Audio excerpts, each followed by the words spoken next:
ചെയ്യാൻ പറ്റില്ല. ഞാൻ പിന്നെ ഇടയ്ക്കിടയ്ക്ക് നിർത്തി അങ്ങ് സുബിനെ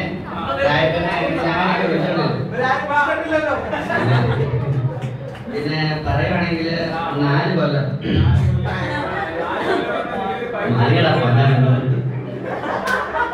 അപ്പൊ 4 കൊല്ലം ഞാൻ ഇടുക്കിയിൽ താമസിക്കുന്നു, ഇവിടെ വരുന്നു.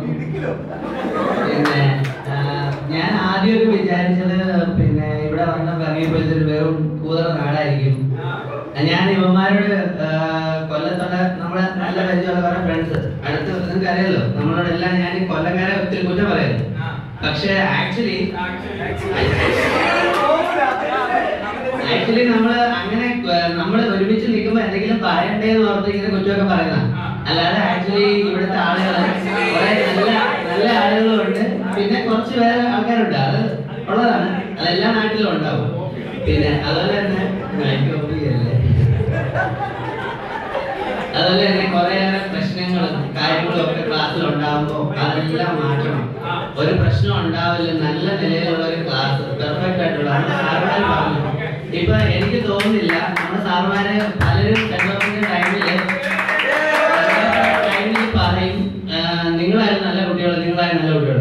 ഞാൻ എല്ലാ 10ാം ക്ലാസ്സിലും +2ലും സെന്റ് ജോസഫിലും കേട്ടിട്ടുണ്ട്.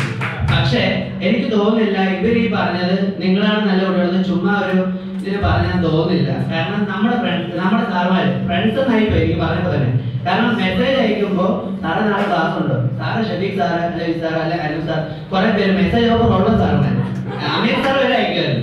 അപ്പൊ ആ മെസ്സേജ് ഓഫർ ഉള്ള സാറുമാര് റിപ്ലൈ, അല്ലാത്തവര് തിരിച്ചു വിളിച്ചിട്ടുണ്ട്. ആനിഷ് സാർ വരെ എന്നെ വിളിച്ചിട്ടുണ്ട്. അപ്പൊ ഓരോ കാര്യങ്ങൾക്ക് വേണ്ടി. അപ്പൊ പക്ഷേ ഞാൻ എന്തെന്ന് വെച്ചാൽ ബാലൻസ് ഇല്ലാതെ വരുന്ന ടൈമില് ഈ സാറുമാർക്ക് ആർക്കെങ്കിലും മെസ്സേജ് അപ്പൊ അവര് തിരിച്ചു വിളിക്കും, ഇതേപോലെ സ്ട്രൈക്ക് മാറി അതാ ഇതാന്നൊക്കെ പറഞ്ഞ്.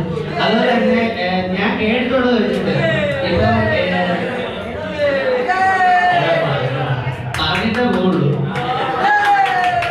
അതുപോലെ തന്നെ ഞാൻ കേട്ടിട്ടുള്ളത് വെച്ചിട്ട് CET-ലൊക്കെ പഠിക്കുന്ന സ്റ്റുഡൻസിന്റെ ഫ്രണ്ട്സിന്റെ കയ്യിൽ നിന്നുള്ള അറിവ് വെച്ചിട്ട് മറ്റുള്ള സാറുമാര് നമ്മുടെ ഇവിടുത്തെ സ്റ്റാഫും അവിടുത്തെ സ്റ്റാഫിന്റെ തമ്മിലുള്ള ഡിഫറൻസ് നന്നായിട്ട് മനസ്സിലായിട്ടുണ്ട്. ഞാൻ ചില സ്റ്റാഫിനോട് പോലും പറഞ്ഞിട്ടുണ്ട് നമ്മുടെ സ്റ്റാഫ് എന്ന നിലയിൽ അവരുടെ എത്രത്തോളം എത്തിയിട്ടുണ്ട്. ചില സ്റ്റാഫിനോട് മുഖത്ത് നോക്കി പറഞ്ഞിട്ടുണ്ട് താനൊന്നും അറിയത്തില്ല. പക്ഷെ അങ്ങനെ പറയാൻ ഒന്നോന്ന് വെച്ചാൽ എന്തെങ്കിലും ചോദിക്കുമ്പോ നേരത്തെ സീറ്റ് പറഞ്ഞല്ലേ ഇതൊന്നും ചോദിക്കില്ലേ അണ്ടർസ്റ്റാൻഡിങ്. പക്ഷെ പിന്നെ അതുപോലെ തന്നെ ഇവിടെ ഗേൾസിന്റെ ഇടയിലാണെങ്കിലും ബോയ്സിന്റെ ഇടയിലാണെങ്കിലും കുറെ പ്രശ്നങ്ങൾ ഉണ്ടാകുമ്പോൾ എനിക്ക് ആക്ച്വലി നല്ല പ്രശ്നം അപ്പൊ ഉണ്ടാവും. എന്തെങ്കിലുമൊക്കെ എന്റെ എന്തെങ്കിലുമൊക്കെ പ്രശ്നം ഉണ്ടാവും. ആ ടൈമിൽ പോലും എന്റെ പ്രശ്നം മാറ്റി വെച്ചിട്ട് നമ്മുടെ ക്ലാസ്സിലെ പ്രശ്നം അല്ലെങ്കിൽ നമ്മുടെ എന്തെങ്കിലും ഒരുപാട് അറിയാലോ ലാബ് ഫസ്റ്റ് ഇയർ മുതൽ ഞാൻ റെപ്രസെന്റേറ്റീവ് ആയിട്ട് ഇരിക്കുന്ന ടൈമില് ഫസ്റ്റ് ഇയർ വെച്ച് സ്ട്രൈക്ക് എടുക്കുന്നത് ഞങ്ങളാണ്. ബാച്ചിൽ ഫസ്റ്റ് ഇയർ വെച്ച് സ്ട്രൈക്ക് ആണ്. ശില്പ റെപ്പാണ് ഗേൾസിന് റെപ്പ്, ഞാൻ പോയിച്ചത്. അന്നേരത്തേന് അന്ന് മുതൽ സ്ട്രൈക്ക് എടുക്കുന്നത്. അത് എന്റെ ലാസ്റ്റ് ഇപ്പൊ 7th-ലോ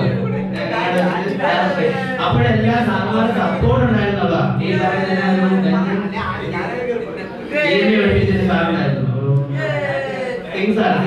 സിംഗ്സാർക്ക് വരെ സപ്പോർട്ട് നമ്മുടെ സ്ട്രൈക്കിൽ കിട്ടിയിട്ടുണ്ട്. എന്ന് വെച്ചാൽ നമ്മൾ അതുപോലെ അതിന്റെ രീതിയിൽ ചെയ്തിട്ടുണ്ട്. അതുപോലെ തന്നെ നമ്മുടെ എല്ലാം എനിക്ക് തോന്നുന്നത് നമ്മുടെ ഫ്രണ്ട്ഷിപ്പ് ഇത് ഇവിടെ കൊണ്ട് എന്താണ് അത് ഞാൻ തീർത്തും നിരാകരിക്കുന്നു. അതിനെ ശക്തമായി അതിനെ എതിർക്കും.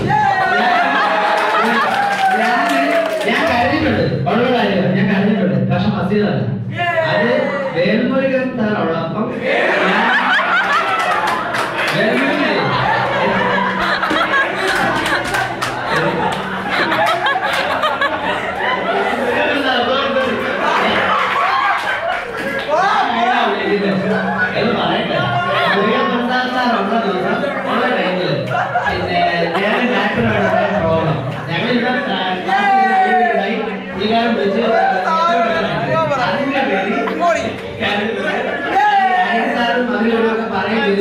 നിന്റെ ഐറ്റമാണ് ഞങ്ങൾ വിദ്യാർത്ഥി രക്ഷപ്പെടാണ്.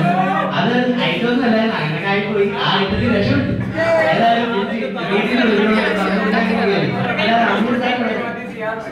അമീർ സാറിന്റെ ക്ലാസ്സില് ഞാൻ ഈ പറയുന്ന തന്നെ ഫസ്റ്റ് ക്ലാസ് ആകുമ്പോൾ അമീറിന്റെ ആയിരിക്കും അസൈൻമെന്റ് വെക്കാൻ ലേറ്റ് ആയി ഞാൻ കാല് പിടിച്ചിട്ടുണ്ട്. അല്ലാതെ ഞാൻ കണ്ടിട്ടില്ല.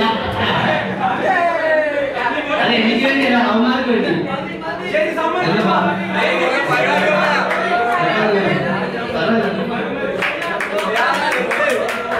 എല്ലാവരും ഞാൻ കണ്ടിട്ടില്ല. പിന്നെ എല്ലാവരും പിന്നെ അതുപോലെ തന്നെ നിങ്ങൾ ഈ കൊല്ലത്തുള്ളവരൊക്കെ എപ്പോഴും കാണുമായിരിക്കും. നമ്മളൊക്കെ ദൂരെയാണ്, കല്യാണമൊക്കെ വിളിച്ചാലും പ്രത്യേകിച്ച് ഗേൾസിനോടാണ് പറയുന്നത്. എല്ലാവരും അതുപോലെ തന്നെ പിന്നെ ഫ്രണ്ട്സിനോടല്ല. എനിക്ക് തോന്നുന്നത് ഒറ്റ ഗേൾസുമായിട്ട് നേരത്തെ പ്രശ്നം അങ്ങനെ ഉണ്ടായിട്ടില്ല. യുവമാര് പറഞ്ഞത് വന്ന് ഐ ലവ് യു അങ്ങനെയൊന്നും. എന്നാൽ എല്ലാവരും പക്ക കമ്പനിയാണ്. നമ്പറുണ്ടോ വിളിക്കുന്നത്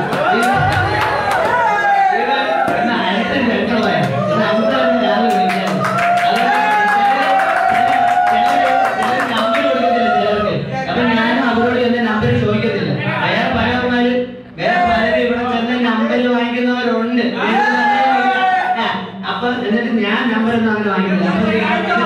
ഫോട്ടോസ്റ്റാറ്റിന്റെ കാര്യത്തിന് വേണ്ടി ഇവർക്ക് ആരെങ്കിലും മെസ്സേജ് ചെയ്ത് ഫോർവേഡ് ചെയ്യാൻ പറയും. ഇന്ന് അങ്ങനെയുള്ള പലരും എന്നെ ഇങ്ങോട്ട് വിളിച്ചിട്ടുണ്ട്. ഇന്ന് ഓക്കെ. പിന്നെ ഫ്രണ്ട്സ് എല്ലാവരും നമ്മൾ ഒരുമിച്ച് നിന്നു. 4 കൊല്ലക്കാലം എന്തെങ്കിലും ചെറിയ പ്രോബ്ലംസ് ഒക്കെ ഉണ്ടായിട്ടുണ്ടെങ്കിൽ അതെല്ലാം എല്ലാവരും കളഞ്ഞ് നല്ല അടിപൊളിയായിട്ടുള്ള പിരിയണം. പിന്നെ എന്റെ ഒരു വിശ്വാസം അനുസരിച്ച് ലോകം ഇപ്പം ഇപ്പോഴത്തെ ഈ 21ാം നൂറ്റാണ്ടനുസരിച്ച് നമുക്ക് എപ്പോഴും കാണാനോ വീഡിയോ കോളിംഗ് ഒക്കെ സാധിക്കുന്നതാണ്. നമ്മൾ എത്ര ദൂരത്താണെങ്കിലും അടുത്തായിരിക്കുന്നതാണ്. പിന്നെ നിങ്ങൾക്ക് വേണ്ടി ഞാൻ ലേറ്റ് ആയത് ഇവിടുത്തെ ഒരു പാട്ടിന്റെ പഠിച്ചറിയിലായിരുന്നു. ഞാൻ വലിയ സന്തോഷമല്ല, സുജിത് പണ്ഡിറ്റൊന്നുമല്ല. എന്നിരുന്നാലും ഞാൻ ചെറിയൊരു പാട്ട് പാടി എഴുതിയിട്ടുണ്ട്. അത് നിങ്ങൾക്ക് വേണ്ടി പാടാം. അതാണ് ഞാൻ ലേറ്റ് ആകാൻ കാരണം. ഇന്നലെ രാത്രിക്കും ഇത് എഴുതി തീർന്നില്ല. അപ്പൊ രാവിലെ എത്തിയപ്പോഴത്തേന് ലേറ്റ് ആയി എഴുതിക്കണം.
എല്ലാവരും എപ്പോഴും സംശയമുണ്ടെങ്കിലും ഒന്ന് ചെന്ന് കഴിഞ്ഞാൽ എല്ലാം തീർന്നു.